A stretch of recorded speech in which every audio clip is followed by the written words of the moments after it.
পাবনার ঈশ্বরদীতে বিএনপির দুই নেতার মিথ্যাচারের প্রতিবাদে সংবাদ সম্মেলন করেছেন ইটভাটা মালিক সমিতির নেতারা।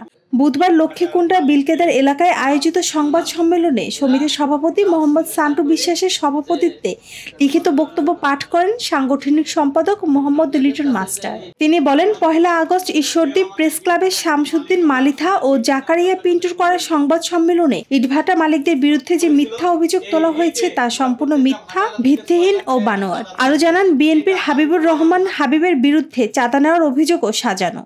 উক্ত সংবাদ সম্মেলনে আমাদের দৃষ্টিগোচর হয়, সেখানে উল্লেখ করা হয় যে হাবিবুর রহমান হাবিব ইটভাটার মালিকদের কাছে চাঁদা নিয়েছে। এটা সম্পূর্ণ মিথ্যা, ভিত্তিহীন ও বানোয়াট।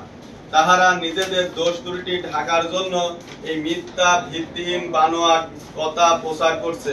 সংবাদ সম্মেলনে আরো উপস্থিত ছিলেন বীরু মোল্লা, এনামুল মল্লিক, আনিস প্রাং, মহাতাব বিশ্বাস, চমন সর্দার, ফরিদ প্রাং, উজ্জ্বল সর্দার, মাসুম প্রাং, মুমিন খান সহ অনেকে।